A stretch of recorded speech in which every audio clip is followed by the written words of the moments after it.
Il est 7h09. C'est le moment, des fois, de vous choquer à cette heure-ci. Ça arrive, là, à 7h10 du matin que ce personnage-là vous soulève, mais très certainement qu'il va vous amener à réfléchir parce qu'il est doué en la matière. Tu sais, c'est un genre d'intellectuel, professeur, avocat, philosophe, auteur. J'ai envie de dire brave et intelligent. Il y a bien des qualités. Il y a beaucoup de qualités. Je ne connais pas ses défauts. Il y en a sans doute. À suivre. Maître Frédéric Bérard, comment ça va, mon Fred? On a tout tenu pour pas rire. Trop tard. Ça va. Écoute, ça va super. Avez-vous réglé votre chicane avec le ministre Carman, là? Non. Ben, c'est parce que c'est pas une chicane avec le ministre Carman. C'est pas une chicane. Elle a juste dit on est en train de faire ta job.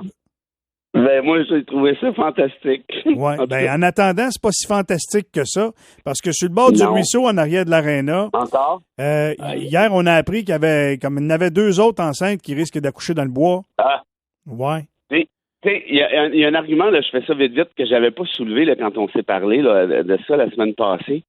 Mais tu sais, à ceux qui se disent, ben là, ça va nous coûter combien, ça, l'itinérance zéro? Ben, pensez plutôt que ça nous coûte combien, ça, de l'itinérance tout court? Ben oui, non. C'est même plus une question d'argent. C'est une question de pourquoi qu'on ne l'a pas fait. Elle a sorti la mairesse 5 millions. Ben, elle dit, on va faire quelque chose. Je sais pas quoi, mais on va le faire. Mais c'est de l'argent qu'on devrait pas faire. Gatineau est pas là pour payer des hôpitaux et des CLSC. Mais hier, j'ai parlé avec le monsieur du CISO. Il dit, vous savez, la problématique est plus complexe que ça parce qu'il y a beaucoup de monde qui sont là. C'est parce qu'il n'y a pas de logement dans l'Outaouais non plus. Là. Ça appuie rien que... C'est pas juste des itinérants là, en mal de drogue puis de maladies mentales. Là. Il y a d'autres sortes de monde. Il y a toutes sortes de monde là-dedans. Là, tu sais. Avec la hausse du coût de la vie, c'est sûr que tu arrives. Écoute, tu vas n'importe où, pratiquement en Amérique actuellement, puis tu as cet enjeu-là. Là. Tout à fait. Donc, il va falloir faire autre chose que des tables de concertation, si tu veux, mon avis. Puis il risque d'y avoir des morts très bientôt dans ce forêt-là, parce qu'on va en parler tout de suite après ton intervention avec un spécialiste en la matière, un gars de terrain. Lui, il s'attend au pire. Manquez pas ça. Wow. OK, je vais être là. Bon. Le 11 septembre 2001. Hey, ouf.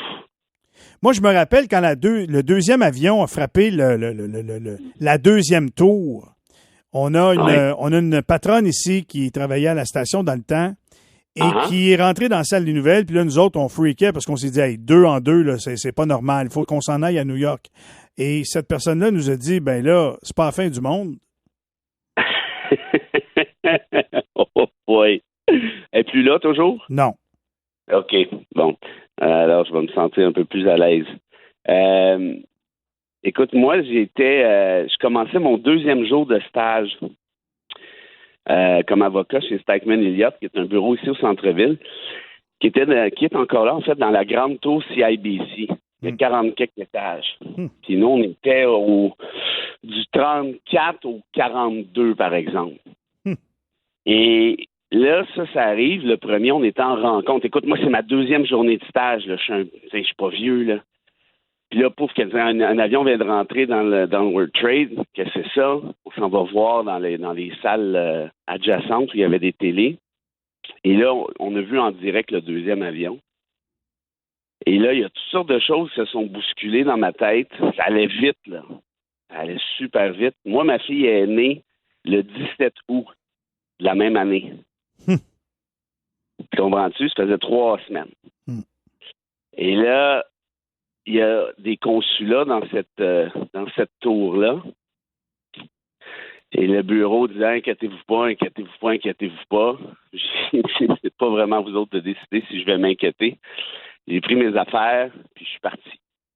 Rejoindre ma fille, j'ai dit non, c'est pas vrai. Je comprenais bien là, que pour ces espèces de wobos-là, là, Montréal, on était l'équivalent de Saint-Roch de l'Achigan. Ce n'est pas tout à fait leur priorité. Là. Ouais. Mais il n'en était pas question. Puis, je me souviens aussi, et surtout, que j'avais eu cette espèce de coup de pelle dans le front. Puis, c'est pas très original, là, ce que je peux te dire là, mais je l'ai eu le coup de pelle. C'était le suivant. C'est le monde, mon monde, notre monde, sera plus jamais pareil. Impossible. Et puis, tu vois, on est en 2001.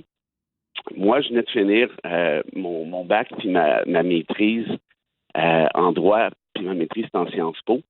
Puis tout ce que j'étudiais dans ce temps-là, Michel, c'était essentiellement le fait que ça allait assez bien au final. C'était pas parfait, là. Il y avait des enjeux avec la mondialisation, toutes sortes de trucs, mais ça allait plutôt bien. Dans le sens où les droits des minorités, par exemple, ben on en accordait, on était sur le point d'accorder les mariages pour les conjoints de même sexe. Oui, il y avait une ouverture là, sur le monde, là, tu sais, sur les différences. Là, ouais. Exact. Tu sais, c'était ouvert. Le mariage entre conjoints de même sexe, c'était à peu près à ce même moment-là. Mm-hmm. Le droit à l'égalité au sens ultra large, même chose. Puis là, tu disais, ben, écoute, c'est le fun, ça s'en va dans le bon sens. Puis je ne réalisais pas sur mes bancs d'école à l'époque que ça pourrait un jour reculer. Or, pataf, arrive cette affaire-là.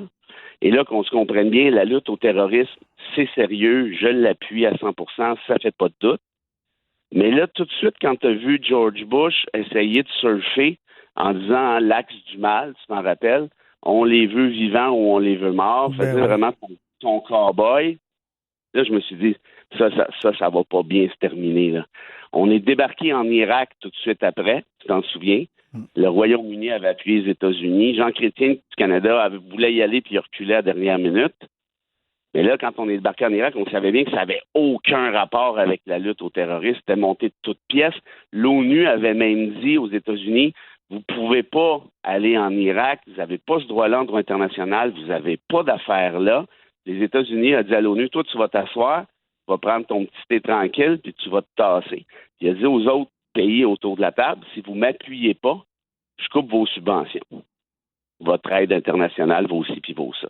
Puis comme par hasard, pouf, les États-Unis sont débarqués en Irak, tu t'en rappelles, en disant on a trouvé des preuves qu'ils ont des armes chimiques. Tout le monde savait que c'était de la bullshit, cette affaire-là.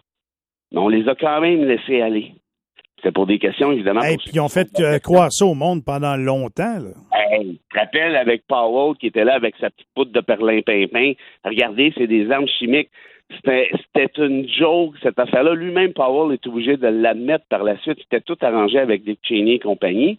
Et là, pouf, dans le temps de dire qu'est-ce qui arrive, évidemment, on débarque en Afghanistan, on ouvre Guantanamo, tu connais mon intérêt pour le sujet. Mm-hmm. On s'est mis à violer les droits et libertés à fond la caisse. Je te rappelle qu'à Guantanamo, il y a eu 789 détenus qui sont passés par là. Il y en a encore une trentaine.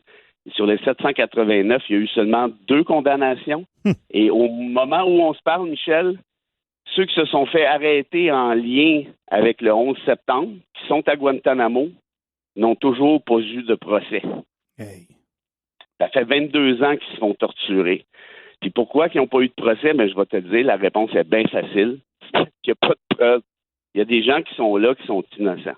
C'est ça la vérité. Qui sont chums avec un gars qui était peut-être coincé avec le frère dans l'appartement de machin, là. Mais ils sont innocents en droit. Tu veux dire que, toi, là, ils ont capturé des gens qui pensaient être liés à ce drame-là, à cet attentat-là, mais ils n'ont pas de preuves contre eux autres.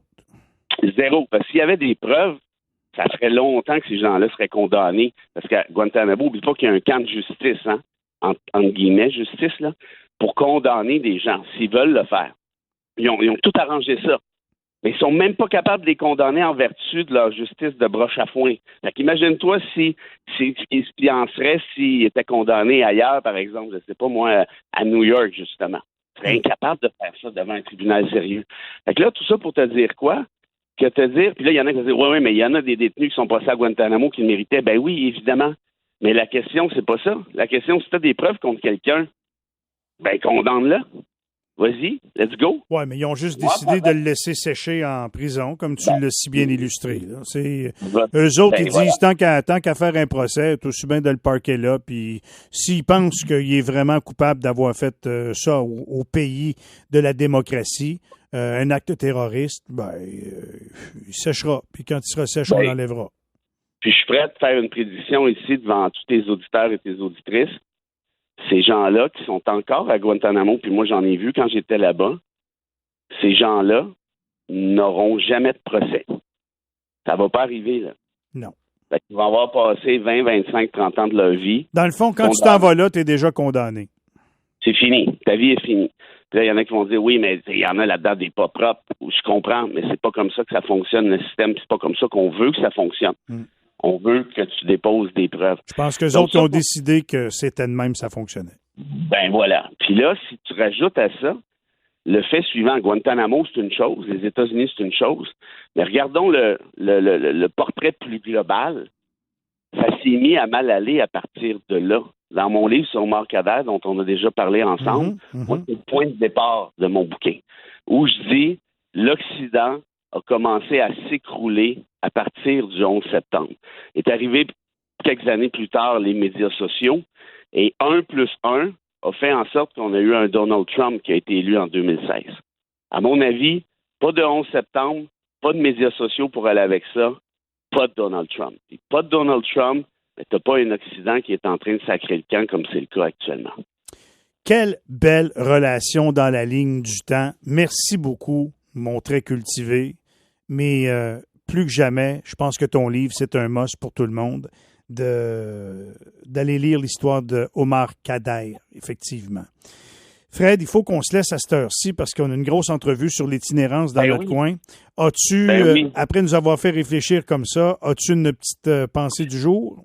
Ben absolument. C'en est une d'un théologiste, d'un grand penseur qui s'appelle Martin Luther, qui disait ceci, Michel, parce qu'il y en a qui m'écoutent, qui vont se dire, ouais, il est un peu déprimant des fois, lui. Mais ça, je la pense, cette citation-là, pour vrai. Puis c'est pour ça qu'on fait ça ensemble, notamment, toi et moi et d'autres. La citation est la suivante. Si l'on m'apprenait que la fin du monde est pour demain, je planterais quand même un pommier. Tabarouette. Merci, Fred. Vraiment, merci beaucoup. Très beau témoignage, très beau récit ce matin, très belle citation. Content de te parler. On se retrouve vendredi. Gros câlin, mon chum. Salut tout le monde. Bye-bye. 7h21. On s'arrête là-dessus. Dans quelques instants, on va parler de toxicomanie, d'opioïdes, d'overdose, d'itinérants, de campement en arrière de Guertin avec M. Yves Séguin. Restez là.